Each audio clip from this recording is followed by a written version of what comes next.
So with your widening back,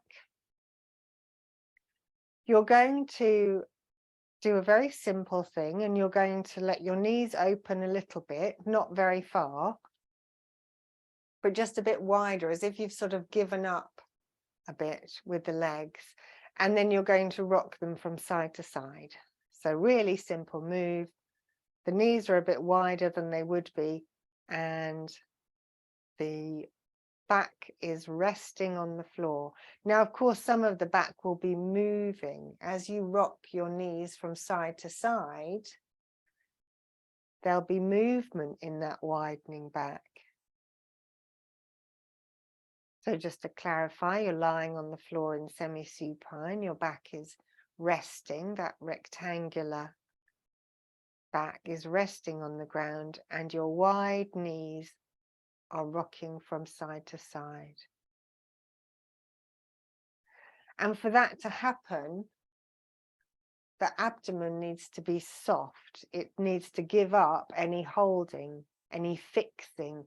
The waist has to give up any fixing so that the pelvis can rock.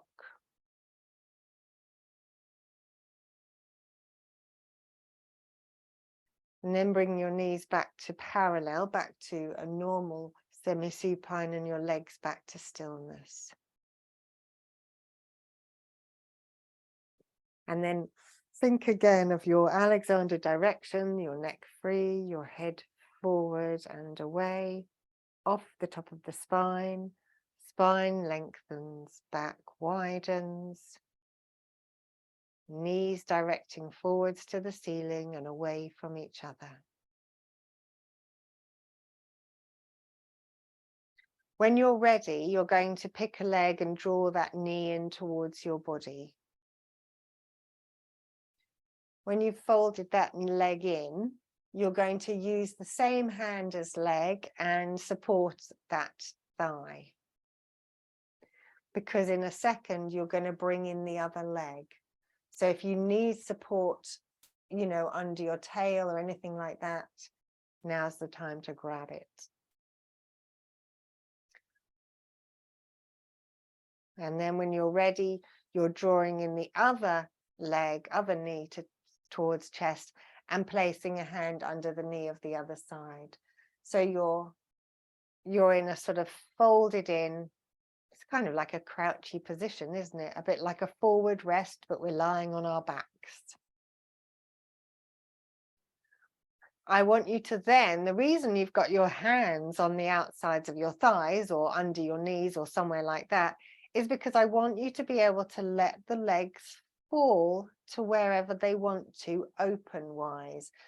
So if I let go of stop putting pressure on my knees, they want to fall outwards and they sort of splay outwards.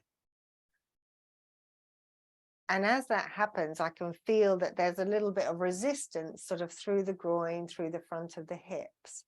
So we're going to think about directing our way out of that. So you're going to ask for that widening back, that width through the costal arch at the front of you, and that width carrying on through the back of you. Back widens to release the legs and the hips. And hopefully then that feeling is eased in the groin. Then when you've had enough of that, press your knees in together and just do a little side rock, just with the knees in together. As you're letting the knees rock from side to side, you're just still thinking of releasing in the fronts of the thighs, the fronts of the hips, the backs widening. Pause in a moment of stillness, neck free, head forward and out, back lengthen and widen. Then let the knees fall away again and see how that feels.